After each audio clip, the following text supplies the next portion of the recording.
In this episode, I want to talk about something that will define the future of our politics. Not just the Democratic Party, not just the Republican Party, but the very survival of the United States of America as we know it.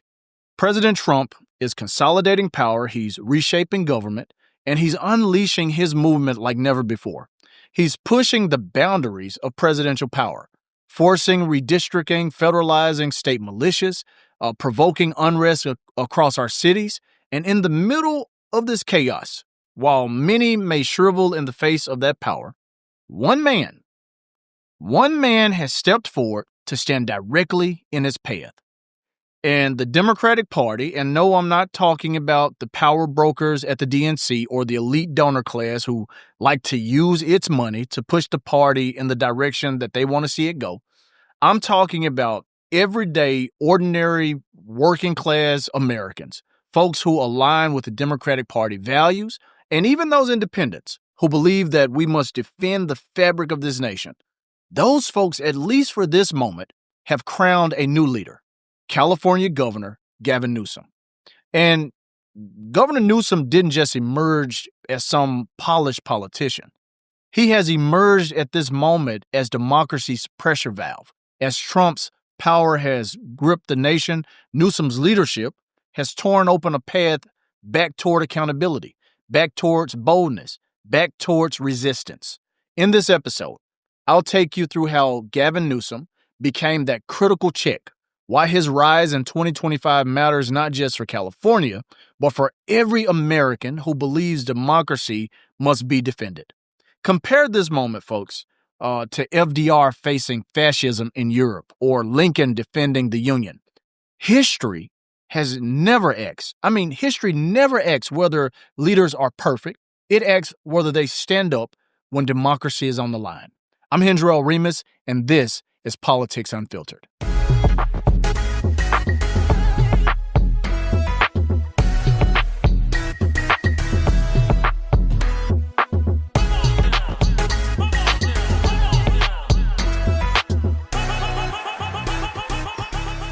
Welcome back to another week of Politics Unfiltered, another episode. It is week number 14 for the podcast. So thank you for listening for 14 weeks. Thank you for tuning in on YouTube for 14 weeks. And as always, make sure you like, subscribe, share. And if you're listening on any of the major podcast streaming platforms, make sure that you review it so we go up in the rankings. We have a sponsor this week. There's a cap sitting on the desk. You can get a version of this hat too. Is actually pretty cool. You can get it at leanthebuilder.com, L-E-N-E, thebuilder.com.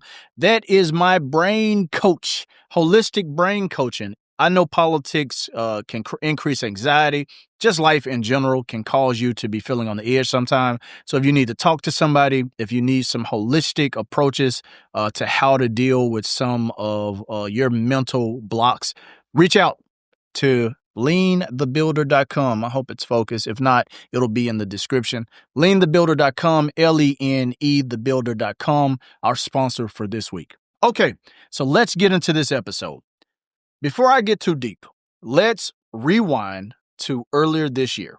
In June, a moment that could have meant a new low for democracy in this country unfolded. President Trump federalized the California National Guard, deploying hundreds of Marines and over 2,000 troops to Los Angeles without consulting Governor Gavin Newsom. It was unprecedented and unconstitutional in Newsom's eyes. I did an episode about it called The Battle of Los Angeles. If you haven't listened to it, make sure that you do once you're done with this one. Newsom responded to that action by the president, not with caution, but with confrontation. He launched Newsom v. Trump, a lawsuit challenging the move under the 10th Amendment's anti-commandeering doctrines and under another act. Within days, a federal judge ruled in Newsom's favor, restoring control of the Guard back to the state of California. That moment, folks, marked a somewhat of a turning point. Not a plea, but a clear line drawn. A former federal judge said of Newsom's lawsuit against Trump, if governors don't stand up now, the 10th Amendment may as well be torn out of the Constitution. Folks, that's not symbolism. That's survival. But Newsom's resistance hasn't stopped there. As Trump has pushed redistricting and battles like the one he has brewed in Texas, Republicans have advanced plans to grant the GOP up to 5 new congressional seats. And let me talk about redistricting for a minute, because redistricting usually happens every 10 years after the census. The census comes out, they find out where people are living. Wherever the most people are living, those folks get a majority of votes inside of the district. And also, there's always a push to try to make sure that minority districts have a voice and have a representative, so that they have a true voice in Washington, D.C., as a congressman. That was born out of the Voting Rights Act. But it's only been 5 years since the last redistricting, or almost 5 years since the last redistricting. So mid-redistricting, he has asked Texas to give him 5 seats. In the 2020 election, he was asking Georgia to find 11,000 votes for him. But now he's asking Texas to give him 5 seats in Congress so that they can hold on to the majority. The president is clearly trying to reshape democracy to his and the Republican Party's advantage ahead of the 2026 elections. President Obama once said that he had a shellacking. I think Republicans are on course to get a shellacking in 2026, and I think that they're trying to avoid that by rigging the maps or redrawing the maps mid-decade. In response to his actions, Governor Newsom has unveiled his own plan. California will initiate what they're calling Proposition 50, a temporary constitutional amendment to redraw congressional districts, in effect, creating up to 5 Democratic-leaning seats in California to counteract GOP gerrymandering in Texas. The difference, though, in California, unlike Texas, is that voters will actually go to the polls and vote on the amendment before new maps are enacted in California. Why is this important? Because when they suppress a vote, when they gerrymander democracy into a cage, the fight isn't just about maps anymore. It's about whether the folks who marched and nearly lost their lives in Selma still means something today. Gavin Newsom is saying, yes, it does. It still matters. I'm saying, yes, it does still matter. And a lot of people across the nation are saying, yes, that still matters. Folks, this isn't just tit-for-tat politics. It's a defense of democracy in the face of an authoritarian playbook. Think about standing in front of a bulldozer. Trump is in there. He's got a hard hat on or whatever, and he's pulling levers, don't know what the hell he's doing. Trump is trying to roll over state authority. And then you have Gavin Newsom standing there, planting his feet in solidarity with the Constitution and with the American people. Even President Obama and other prominent Democrats are publicly supporting Governor Newsom's bold move. And yes, I get it. Some critics are warning of compromising fair governance. But Newsom made it clear, and continues to make it clear, that this is a democratic emergency, one where inaction would mean forfeiting the integrity of our elections. Now let's pause for just a minute to talk about Newsom's style, because these two men, Trump and Newsom, are very, very different. These two personalities that are clashing are very nuanced in their own ways. But let's talk about Gavin Newsom, because Gavin Newsom isn't just responding. He's out there trolling. His office, social media, is mimicking Trump's all-caps posting style and mocking MAGA with AI-generated satire, including images like this one of MAGA celebs blessing Newsom as an angel. This has pissed off a lot of folks in the MAGA movement. This has definitely pissed off the president and folks in the White House. Governor Gavin Newsom, governor of California, is triggering the president and the White House in ways that Democrats hadn't been able to do in a very long time. To some, it's over the top. But to many, it's a wake-up call, a signal that Newsom will not be painted into a corner. My friend over at the DNC, Chair Ken Martin, he put it this way. He said Newsom's aggressive media posture is necessary to challenge GOP tactics. And I agree. He's reminding the Democrats, he's reminding people that the Democrats don't have to just take punches. They can laugh, they can fight, and more importantly, they can put MAGA on the defensive too. But there's folks who are out there who feel a little different or who shares some of the same views. There was a Bloomberg opinion where someone was asserting that Newsom is betting that Democrats want a fighter, not a purist. And if you're listening to this podcast, that's a bet that I'm willing to put money on. People are looking for someone who's going to stand up and fight back. They're not just looking for a messiah who's going to come out and be, a leader, a kumbaya leader, this peaceful little perfect angel. People are looking for a fighter, somebody who's going to take on this mega aggression, because these guys, they do not hold back. And if we do hold back, then we're going to continue to look weak. The Democratic Party and the Democratic base is going to continue to be infighting and running away. This at least gives us someone and a moment to rally around. And yes, some people are arguing that, redistricting and court battles are political theater, not real solutions. They believe that it does nothing to address Democrats' lack of a message that resonates with folks. But here's where they're wrong. If Republicans thought that Democrats were woke, Newsom has really awakened, or better yet, summoned a fighting spirit unseen in Democrats. And that itself could spell major trouble for Trump and Republicans in the midterms. But to those who are just, brushing this moment off as antics, this is nothing to see here, folks. This is just political theater. These are just antics. They're missing the most important point. Democracy isn't solely ideas, it's institutions. It's not just ideas, it's institutions. And when institutions are under siege, leaders like Newsom stand between order and collapse. He's not ignoring messaging. To me, he's actually defending the structure. To him and those of us who are glad to see him leading the charge, this is more than politics. It's the preservation of foundational checks and balances. And that's what matters. In this moment, that is what matters. Let me be clear, because I don't want folks to think that I'm painting some perfect picture of Gavin Newsom, because Newsom's not perfect. But neither was Churchill when he stood against the maniac mustache man. Neither was Lincoln when he led this country through the Civil War. Gavin Newsom isn't perfect either. He's not. But the measure of leadership is not perfection, it's presence.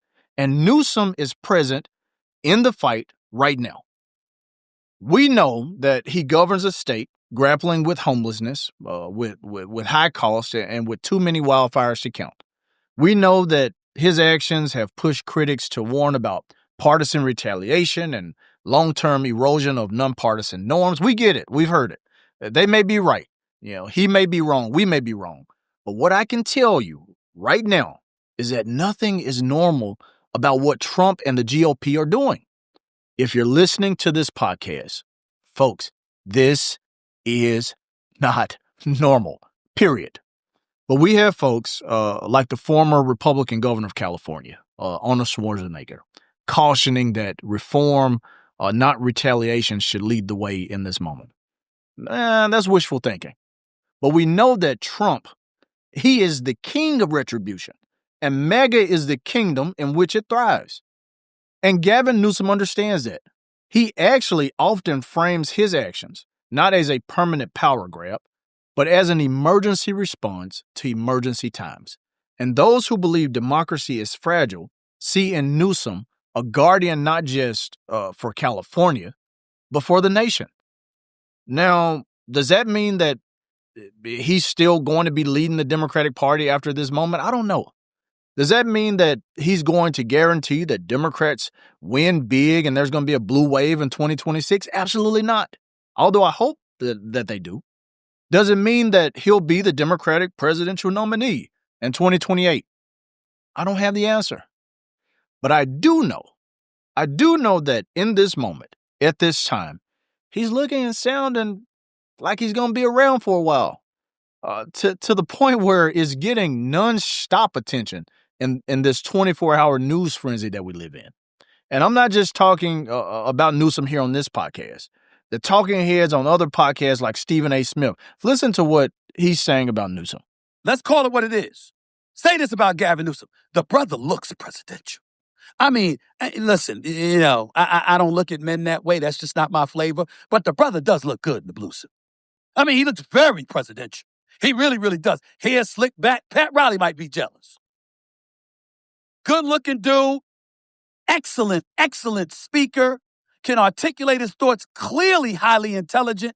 Knows the issues. Knows how to fight.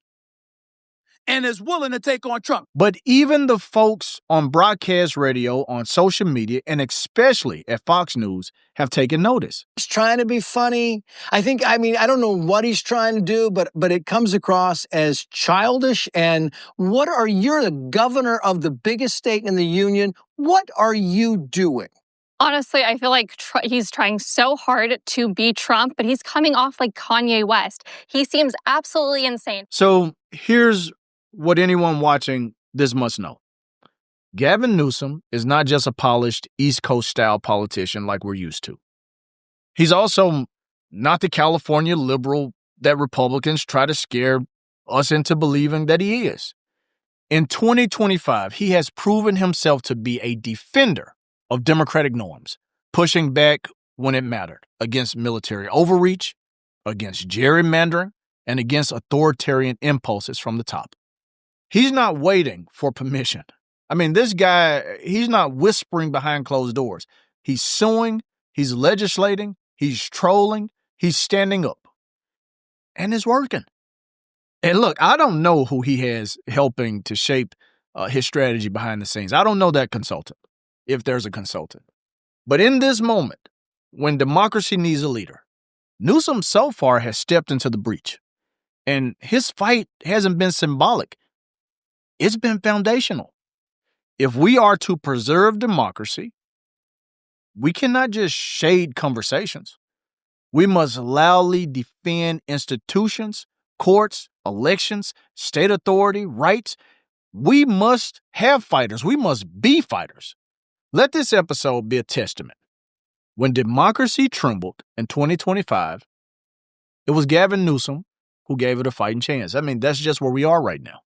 This is not just politics, folks. This is a moment, and Newsom is answering the call. Hell, it's even made Michelle Obama clarify what "when they go low, we go high" means in 2025. Listen to her response on the All the Smoke podcast. Michelle, you had a very This is funny. You had a very famous quote. This is funny. When they go low, we go high. Mhm. Do we still have to go high? We'll get there, but we'll go there. The true answer is, no. Sometimes It was good at the moment. it's some. Yeah. Let's meet them where they're at now.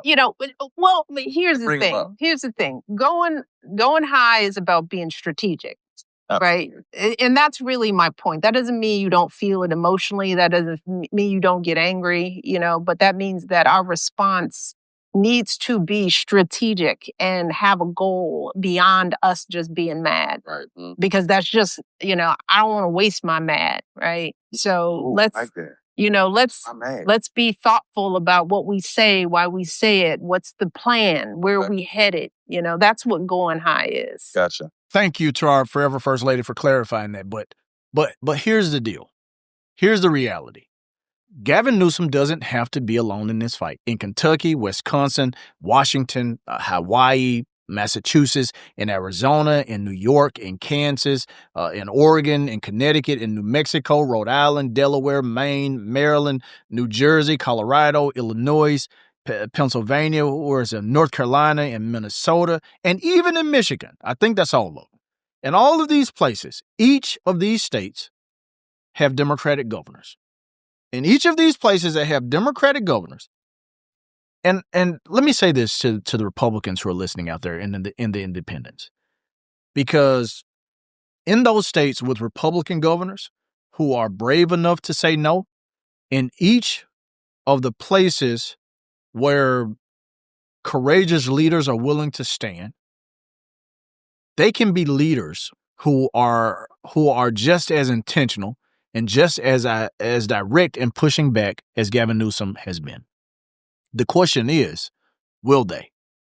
As they stand at the helm of their states, as we face a consequential moment, an immensely consequential moment, will all Democratic governors or courageous Republican governors beyond California join the resistance? And I'm not talking about just joining with timid words, but will they join with coordinated action? Will they reject federal intimidation from folks like Attorney General Pam Bundy, who has issued blunt threats of cutting funding, enforcing federal injunctions, penalizing sanctuary jurisdictions? We know that the governors in New York, in Illinois, in Minnesota, and in Oregon, and beyond have outright rejected some of these ultimatums, reminding the nation that, yes, some states are not just mere extensions of federal power, or not willing to be mere extensions of federal power, that they will push back. But the question is, will they refuse to accept coercion masquerading as federal policy? Will they stand firm, declare that states have rights enshrined by the Constitution, and say so publicly, do it publicly? Will they help to mobilize a legal resistance? The recent barrage of federal deployments of our troops and of law enforcement mirrors authoritarian tactics, period. These moments demands more than protests. It demands legal strategy from these states. We know that in places like Maryland, where Governor Westmore is pushing back on the relocation of the FBI headquarters, the principle is consistent. Federal overreach anywhere hurts states everywhere, period. But will governors partner on multi-state legal coalitions? Will they build defenses through unified lawsuits, pool legal expertise, and state-by-state declarations of autonomy? Will they? Will the leaders of these states protect voting rights and check gerrymanders? Will they fight fire with fire on behalf of all the American people, not just the folks in their state? Because redistricting isn't just political. It's not. It's foundational to our democracy. In Texas, where this GOP-led legislature has redrawn its maps, that threatens minority representation in this country. In response, yes, California is triggering Proposition 50 to counteract the manipulation, but will other governors join Gavin Newsom in safeguarding the vote in their states, in this country, and oppose rigged maps and offer sanctuary to a free and fair process nationwide? That's what we're up against in this country. When the president is threatening to get rid of electronic voting or voting with machines and roll out a nationwide paper vote or to counsel mail-in voting, will these states stand up and protect our nation? Will they? That's the question that we have to ask. If you're listening to this podcast, I want you to ask yourself, will my governor be willing to stand up, or will my governor be complicit? But most importantly, will they protect and defend the Constitution? Will they uphold that part of their oath? To everyone listening to this podcast, I want to remind you that our authority flows from a system built on separation of powers and anti-commandeering. Federal attempts to compel state enforcement, whether on immigration, on policing, or on protests, that betrays that compact. Let's make constitutional federalism our rallying cry. We are not refusing the rule of law, but what we are doing is defending. We are defending the highest interpretation of what the rule of law means. That each level of government exists to check concentrations of power. Let me end this episode with this. Our states are bulwark against executive overreach. Governor Newsom right now is standing fierce on the front line. Now, every Democratic governor from coast to coast must stand shoulder to shoulder, not with just him, but with the American people. Not just to be against what this president stands for, but to be for what America stands for. Not with timid acquiescence, but with strategic, principled resistance, period. Let the message from folks in the resistance be clear. Federal power has limits.